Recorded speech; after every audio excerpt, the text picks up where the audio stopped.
A racist police sergeant slams a black man on the hood of his car for matching a description. He laughs, feeling the surge of power that always comes with putting someone in their place. But that sergeant, a man carved from granite and prejudice, has just made the biggest mistake of his career. This is the story of how one man's arrogance led to his complete and total destruction. The rain falls in thin, silver needles, stitching the night to the slick, black asphalt of the city streets. It is a miserable night, the kind that drives decent people indoors and leaves the forgotten corners of the metropolis to the rats and the ghosts. Sergeant Rex Thorne loves nights like this. He sits in the passenger seat of his patrol car, a hulking shape of muscle and contempt stuffed into a navy blue uniform. The fabric strains at his shoulders and across his thick gut, a testament to years of donuts, cheap coffee, and a sedentary form of aggression. His face is a roadmap of petty cruelties. Small, piggish eyes glitter under a heavy brow, constantly scanning, constantly judging. A thick mustache, meticulously trimmed, fails to hide the permanent sneer etched into his lips. To his left, Officer Miller drives. He is young, barely 23, with a face that still holds the softness of youth, a face not yet hardened by the cynicism that Thorne wears like a second skin. Miller is nervous. He is always nervous around Thorne. The sergeant is his training officer, a legend in the precinct for his arrest numbers and his brutal efficiency. Miller wants to be a good cop. He believes in justice, in protecting and serving. He is not yet sure if Sergeant Thorne believes in the same things. "Look at this place," Thorne grunts, his voice a low rumble like grinding gravel. He gestures with a meaty hand at the passing storefronts, a boarded-up laundromat, a dimly lit corner store with iron bars on the windows, a check-cashing place promising fast money and slow ruin. Scum Central. You can smell it. Miller keeps his eyes on the road, his hands tight on the steering wheel. "Yes, Sergeant." Thorne snorts, a wet, unpleasant sound. "Don't yes, Sergeant me, kid. Learn to see. This isn't a neighborhood. It's a toilet. And we're the plumbers."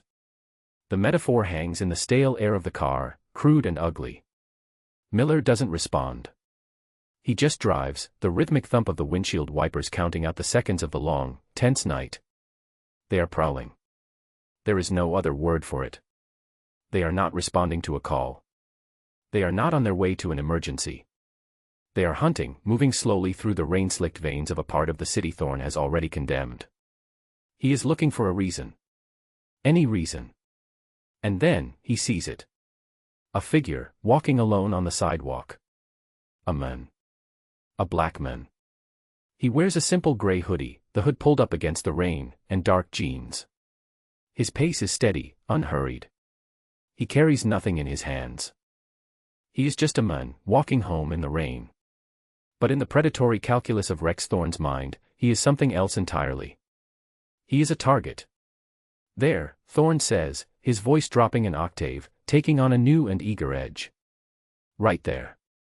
That's our guy." Miller glances over. "Who, Sergeant?" "I didn't see anything." "The walker," Thorne snaps, pointing. "Hoodie. Matches the description." A chill trickles down Miller's spine, colder than the rain. "What description, Sergeant?" The bolo was for a Hispanic male in a red jacket. "Armed robbery suspect." Thorne turns his head slowly, his eyes narrowing into venomous slits. The silence in the car becomes a heavy, suffocating thing. "Are you questioning my professional judgment, Officer Miller?" he asks, his voice dangerously soft. Miller swallows hard. "No, Sergeant. Of course not." "Good," Thorne says, the sneer returning to his lips. "Because from where I'm sitting, he matches the description perfectly. The description of someone who doesn't belong here." He taps the dashboard. "Light him up." Miller hesitates for a fraction of a second, a tiny rebellion in his soul, before his training and his fear take over. He flips the switch. The world explodes in strobing flashes of red and blue. The lights paint the wet street in frantic, lurid colors, turning the mundane scene into a theater of confrontation. The man on the sidewalk stops. He turns slowly, his movements calm, measured. He does not run. He does not flinch. He simply stands there, bathed in the accusatory glare of the patrol car, as the rain continues to fall. This is Elias Vance. He is 42 years old, though the fatigue of a 70-hour work week makes him feel older. The hoodie he wears is soft and worn, a comfortable favorite. The jeans are faded. He is not imposing. He is of average height, with a lean, wiry build. His face, when he pushes the hood back, is thoughtful, etched with the fine lines of concentration and worry. But his eyes are steady. They are the calm, deep brown of old earth, and they hold a stillness that seems to absorb the chaos of the flashing lights. He had been walking home from the office, choosing the long way through this particular neighborhood on purpose. He likes to walk his city. He believes you cannot understand a place from behind the tinted windows of a car. You have to feel its pavement under your feet, breathe its air, see the faces of its people. He had been thinking about budgets, about community outreach programs, about the ever-present tension between enforcement and trust. Now, he is thinking about something else entirely. He is thinking about the two officers emerging from the car, their shapes silhouetted against the blinding lights. One is massive, a bull of a man who moves with an aggressive, rolling gait. The other is younger, more hesitant, a shadow trailing in the larger man's wake. Elias keeps his hands visible, away from his pockets. He has done this dance before. He knows the choreography of survival. "Evening, officers," he says, his voice even, calm. The big one, Thorne, steps into his personal space, his presence a physical force. The smell of stale coffee and aggression radiates from him. "Put your hands on your head," Thorne barks. "Now." Elias complies without a word, lacing his fingers behind his head. The movement is slow, deliberate. He offers no resistance, no argument. He is a study in placid cooperation. This seems to infuriate Thorne even more. "You got a name?" Thorne sneers, his face inches from Elias's. "My name is Elias Vance." "Elias Vance," Thorne repeats, drawing the name out, mocking it. "And what are you doing in this neighborhood, Elias Vance?" "Taking a scenic stroll in the rain." "I'm walking home," Elias replies, his voice still level. "I live a few blocks from here." He lives a few blocks from here, Thorne says over his shoulder to Miller, a theatrical announcement. "Isn't that nice? Probably in one of those fancy new condos they put up. Pushing all the real people out." Miller says nothing. He looks uncomfortable, his eyes darting from his sergeant to the calm man in the hoodie. Thorne turns back to Elias, his sneer deepening. "We got a report of a man matching your description involved in a robbery. This is the moment." The lie. It is bald-faced, lazy, and utterly contemptuous. Thorne does not care if Elias knows it is a lie. The lie is not for Elias. The lie is for the report Thorne will write later, a flimsy justification for the harassment he is about to inflict. Elias feels a familiar, cold weight settle in his gut. It is the weight of injustice, the heavy blanket of prejudice that can descend at any moment, on any street corner. "I see," Elias says. "And what was that description, officer?" Thorne's eyes flash with anger. He is not used to being questioned, not even this politely. He shoves Elias hard. "You're in no position to ask questions. You answer them." Elias stumbles back a step, catching his balance. He says nothing. He just watches the sergeant, his gaze unwavering. This infuriating calm is like a lit match to Thorne's short fuse. He grabs Elias by the front of his hoodie and shoves him again, harder this time, towards the patrol car. "Spread M." On the car. Now. Elias's body hits the cold, wet metal of the hood with a dull thud. The rain soaks into the fabric of his jeans, chilling him to the bone. He places his palms flat on the hood, the flashing lights reflecting in the puddles of water around his hands. He is still silent. He is still calm. But inside, a switch has been flipped. The part of him that is a husband, a father, a citizen, recedes. Another part, a colder, more methodical part, takes its place. He is no longer just experiencing this. He is observing. He is documenting. Every word, every action, every violation of protocol is being recorded in the silent, perfect ledger of his memory. Thorne begins a rough, humiliating pat-down, his hand slapping against Elias's body with unnecessary force. "What do we have here?" Thorne mutters as he pulls Elias's wallet from his back pocket. He flips it open, his thick fingers fumbling with the contents. Driver's license. Elias Vance. Address checks out. Fancy. He pulls out the few bills inside. $47. Not a big score, was it, Elias? I haven't robbed anyone, officer, Elias says, his voice muffled against the hood of the car. That's Sergeant, Thorne corrects him sharply. And I'll be the judge of that. He continues to rifle through the wallet, his contempt a palpable thing. Then he stops. He pulls out a small, folded photograph. It is worn at the creases, soft from being carried for years. It shows Elias with his wife, Sarah, and their young daughter, Maya, at a picnic. They are all smiling, bathed in sunlight. A moment of pure, unguarded happiness, captured on film. Thorne holds the photo up. He looks at the smiling faces. Then he looks at the back of Elias's head. A vile, triumphant smirk spreads across his face. He leans in close, his voice a conspiratorial, poisonous whisper meant only for Elias. That's a nice-looking family you got there, Elias, he says, his breath hot and sour. Your wife. She's pretty. Real pretty. I bet she cleans up nice. Your daughter, too. She's gonna be a looker. I hope for their sake you learn to be more respectful to law enforcement. And there it is. The line. It is not just a line crossed, it is a line obliterated. The attack shifts from the professional to the deeply personal. It is a violation not just of his rights, but of his sanctity. Of his family. A stillness descends over Elias Vance. It is a terrifying stillness, the kind that precedes a hurricane. The air around him seems to crackle with a sudden, intense pressure. The rain, the flashing lights, the city noise, it all fades away into a dull, distant roar. All that exists is the cold metal under his hands, the weight of the sergeant's presence, and the profane words still hanging in the air. He slowly lifts his head. He turns his face just enough to look at Thorne, his eyes now as hard and cold as river stones. What did you just say? He asks. His voice is different now. All traces of passivity are gone. It is flat. It is cold. It is lethal. Thorne, drunk on his own power, mistakes this change for fear. He laughs, a short, ugly bark. Oh, did I touch a nerve?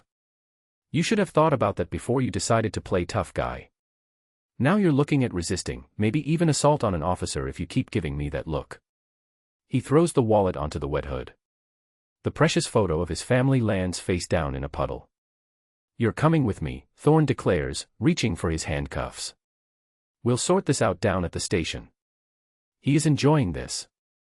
This is the pinnacle of his night, of his job. The complete and utter subjugation of another human being. The confirmation of his own superiority, his own power. He is Sergeant Rex Thorne, the law in this part of the city, and he is about to break this man. He never sees the car. It approaches without a sound, a phantom gliding through the rainy night. A black sedan, sleek and unmarked, with tinted windows that reflect the flashing police lights like obsidian mirrors.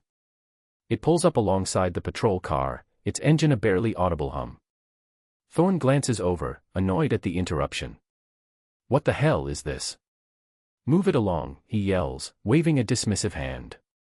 The car does not move. The driver's side door opens. A woman steps out. She is tall and severe, with sharp features and silver hair pulled back into a tight, merciless bun. She wears a crisp, perfectly tailored black suit that seems to repel the rain. Her movements are precise, economical, and radiating an aura of absolute, unquestionable authority. This is Captain Eva Rostova, commander of the Internal Affairs Division. She is a woman known throughout the department as the Iron Captain. She is feared by corrupt cops and respected by good ones. Her expression, as she takes in the scene, is one of glacial displeasure. Her eyes sweep over Thorne, over the terrified-looking rookie Miller, and finally, they land on the man pressed against the hood of the car. Recognition dawns in her eyes. Followed by a flicker of disbelief. Followed by a wave of cold, professional fury. Thorne does not recognize her at first. He only sees a civilian, a woman in a fancy suit, interfering in his stop. This is official police business, ma'am, he says, puffing out his chest. You need to get back in your vehicle and leave the area immediately. Captain Rostova ignores him completely. Her entire focus is on Elias. She takes a few steps forward, her heels clicking softly on the wet pavement. Chief Vance, she asks, her voice sharp and clear, cutting through the sound of the rain. Are you all right? The words hang in the air for a moment, seeming to freeze time itself. Chief Vance. The world tilts on its axis for Rex Thorne. His brain struggles to connect the two words with the men in the hoodie currently bent over the hood of his squad car. It is an impossible, ludicrous connection. A joke. It has to be a joke. He looks at the woman, then at Elias. Elias slowly, deliberately, pushes himself up from the car. He turns to face them, his expression unreadable. He looks at the captain. Captain Rostova, he says, his voice as calm and steady as a surgeon's hand. Your timing is impeccable. Thorne's blood runs cold. The color drains from his face, leaving behind a pasty, sickly gray. His jaw hangs slack. A tremor starts in his hands, the hands that were just moments ago reaching for his cuffs. He stares at Elias Vance, at the men he had mocked, shoved, and threatened. He is not seeing a suspect anymore. He is not seeing a target. He is seeing his own career, his pension, his entire world, flashing before his eyes. He is seeing the new chief of police, Elias Vance, the reformer from out of town who had been appointed 6 months ago to clean up the department.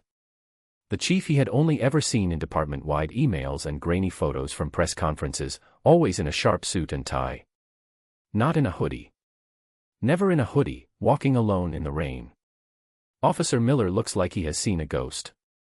His face is sheet white, his eyes wide with pure, unadulterated terror. He looks from Thorne to Vance and back again, as if hoping this is all a hallucination. The power dynamic in the street has not just shifted. It has been annihilated. A black hole of authority has opened up, and Rex Thorne is falling into it. Elias Vance takes a step away from the car, moving with a newfound grace. He is no longer a victim. He is judgment. He straightens his hoodie, his movements unhurried. He then bends down and picks up his wallet from the hood of the car. He carefully retrieves the photo of his family from the small puddle of water. He gently wipes the water away with his thumb, his expression softening for a fraction of a second as he looks at the smiling faces of his wife and daughter. Then he puts the photo back in his wallet, tucks the wallet into his pocket, and turns his full attention to Sergeant Thorne. His eyes are chips of ice. Sergeant, he begins, and the single word carries more weight than a lifetime of Thorne's shouted commands. You said I matched a description. Thorne opens his mouth, but only a dry, croaking sound comes out. Yes, Chief. We had a bolo. I am aware of the bolo, Sergeant, Elias says, his voice dangerously quiet. I read every single one before my shift ends. The suspect was a Hispanic male, 5'7", approximately 150 pounds, wearing a red jacket and blue jeans. He was last seen 3 miles from here, heading east.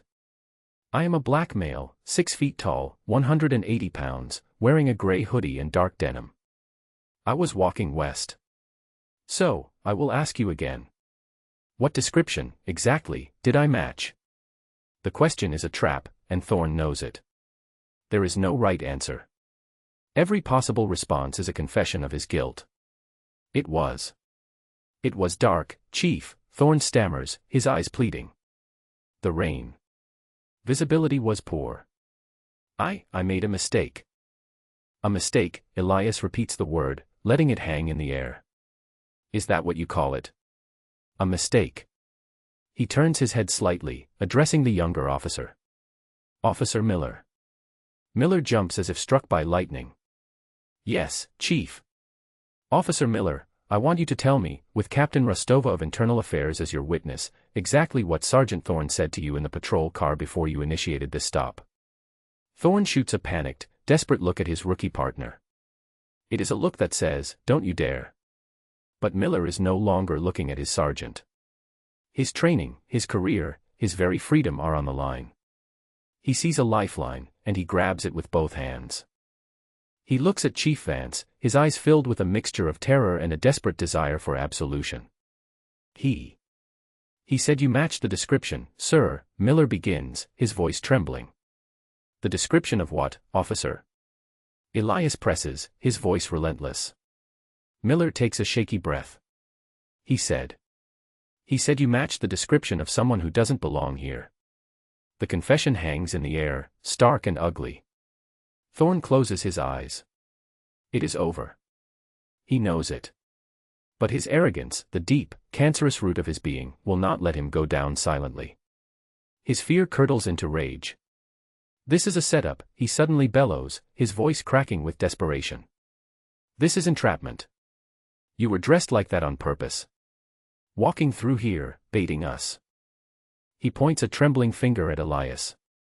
You're one of them. A bleeding heart reformer trying to destroy this department from the inside. You don't know what it's like out here. You don't know what we have to deal with. The tirade is a pathetic, self-incriminating explosion. He is digging his own grave with his tongue, and he is too blind with fury to see it. Elias Vance watches him, his expression one of profound disappointment. He lets Thorne finish, lets him spew every last drop of his poison into the night air.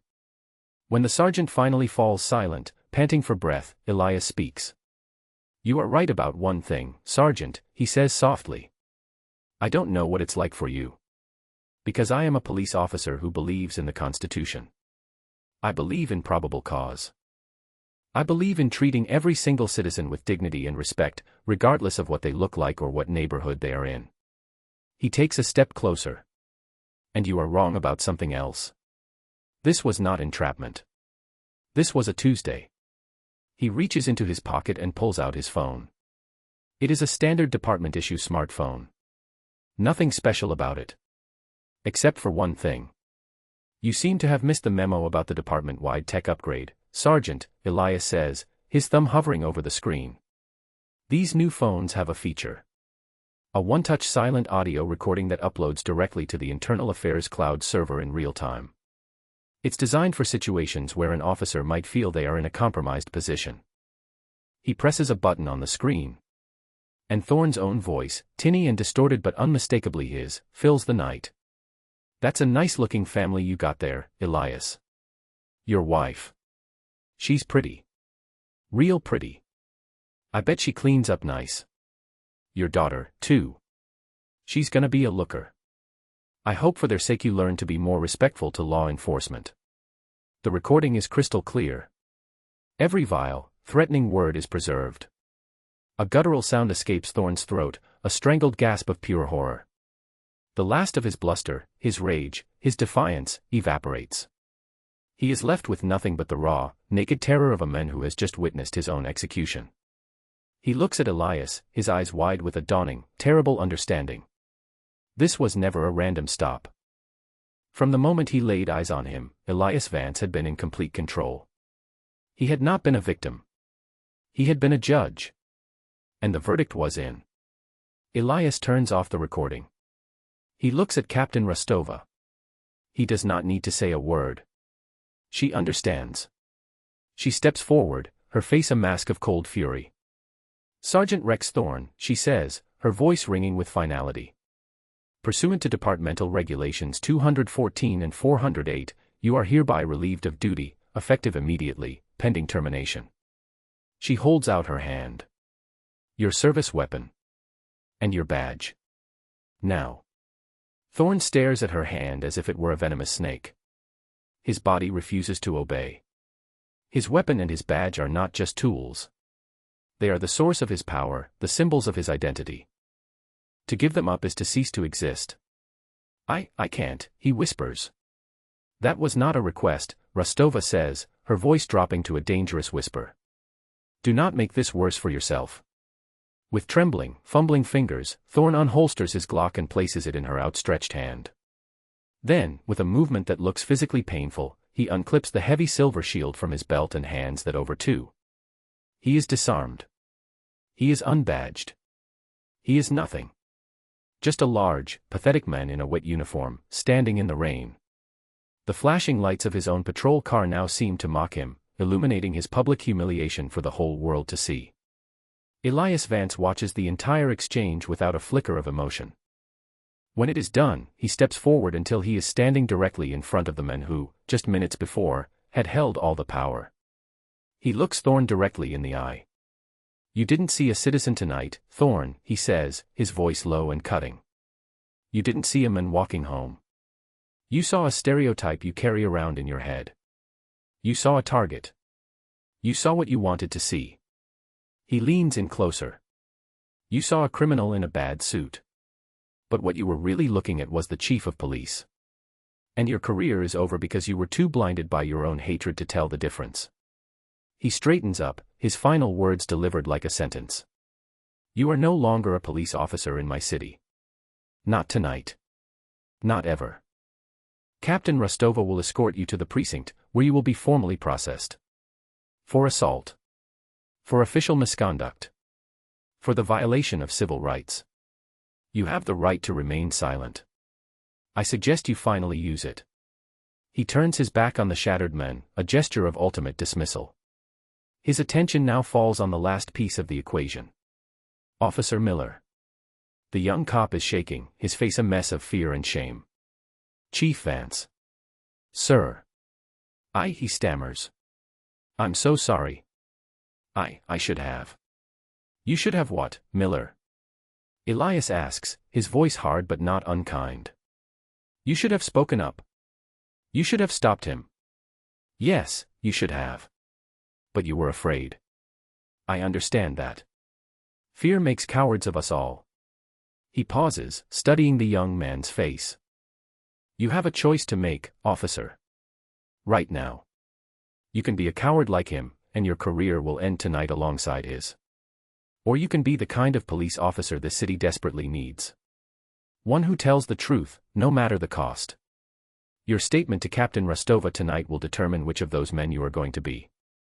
Miller nods vigorously, tears welling in his eyes. "I'll tell them everything, sir. Everything. I swear." "Good," Elias says with a single, sharp nod. "That's a start." He looks around at the street, at the flashing lights, at the rain that continues to wash the city clean. His work tonight is done. But his work for the city has just begun. The fallout is swift, brutal, and absolute.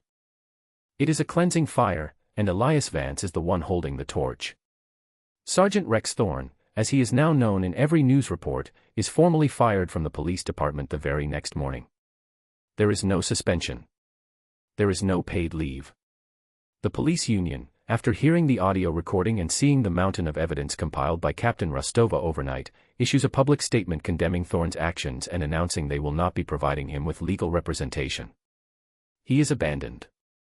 He is an outcast. The system he so arrogantly weaponized has turned on him with merciless efficiency. The criminal charges are filed by the district attorney's office within 48 hours. Assault under color of authority. Filing a false report. Multiple felony counts of civil rights violations. The trial is a media circus. Thorne, stripped of his uniform and his power, looks small and pathetic in an ill-fitting suit. He tries to present himself as a victim of a political agenda, a scapegoat for a liberal chief. But the audio recording is played for the jury. And his own vile words convict him more surely than any witness. The jury deliberates for less than an hour. Guilty. On all counts. The judge, a stern woman who has seen her share of police misconduct, sentences him to the maximum allowed by law. 15 years in federal prison. No possibility of parole. His pension is seized. His assets are frozen to pay for the civil suit filed by Elias Vance on behalf of the city. Rex Thorne, the self-proclaimed king of his little concrete kingdom, is sent to live among the very men he once delighted in caging. His ruin is total. Officer Miller, true to his word, cooperates fully. He provides a detailed, damning statement against Thorne. He testifies at the trial, his voice shaking but steady. He is not fired. Chief Vance believes in redemption, but he also believes in accountability. Miller is suspended without pay for 6 months. He is demoted to the rank of probationary officer. He is required to attend mandatory counseling and extensive anti-bias retraining at his own expense. When he returns to duty, it is not on patrol. He is assigned to a desk job in the Community Affairs Division, where he will spend the next 2 years learning about the people he is sworn to serve, not as potential criminals, but as human beings. It is a harsh punishment, but it is also a second chance. A chance he knows he does not deserve, but one he is determined to earn. Captain Eva Rostova is promoted to deputy chief 2 months after the incident. She becomes Elias Vance's right hand, the enforcer of his new vision for the department. Together, they launch the most sweeping reforms the city has ever seen. They call them the Vance Protocols. They are a top-to-bottom overhaul of the department's use of force policies, its training on de-escalation, and its approach to community policing. Body cameras are upgraded. The silent recording feature that caught Thorne becomes standard issue. An independent civilian oversight board is established with real power to investigate and discipline officers. But the most significant change is the most personal one. Chief Vance orders a full review of every single arrest made by Rex Thorne in his 15-year career. It is a monumental task, requiring a dedicated team of detectives and lawyers working around the clock. What they uncover is a cesspool of corruption. A pattern of false arrests, planted evidence, and perjured testimony, disproportionately targeting minority communities. Over the next year, their work leads to 17 wrongful convictions being overturned. 17 people, men and women who had lost years of their lives to Thorne's bigotry, are set free. The city establishes a multi-million-dollar restitution fund for them, paid for by the assets seized from Thorne and a restructuring of the police department's budget. The system is not perfect. The wounds are deep. But for the first time in a long time, it feels like it is beginning to heal. 1 year later. The sun is bright and warm, a welcome change from the miserable rain of that fateful night. The sounds of laughter and music fill the air. In the very same neighborhood where he was accosted, a community block party is in full swing. Kids run through the spray of an open fire hydrant. Neighbors share food from barbecue grills, their faces open and relaxed. And in the middle of it all, laughing as a young girl tells him a joke, is Elias Vance. He is not wearing a uniform or a suit. He is in a simple polo shirt and jeans. He is not here as the chief of police. He is here as Elias, a neighbor. A few feet away, a young man in a similar polo shirt is helping an elderly woman carry a plate of food. He listens to her story with a patient, genuine smile. It is Miller. He has changed. The fear is gone from his eyes, replaced by a quiet humility and a sense of purpose. He is no longer a cop who patrols a neighborhood. He is part of a community. Elias watches him for a moment, a flicker of pride in his eyes. The road to redemption is long, but Miller is walking it, one small act of service at a time. A woman approaches Elias, her expression warm. It is Sarah, his wife. Their daughter, Maya, now a year older and a year taller, holds her hand. Everything okay? Sarah asks, her hand finding his. Everything is perfect, Elias says, and he means it. He looks at the scene around him, the vibrant, resilient community, the young officer finding a new path, his family safe and happy by his side. This is what he fights for. This is why he does the work. The moral of the story is etched into the very fabric of that sunny afternoon. Arrogance is a blindness. Prejudice is a prison of one's own making.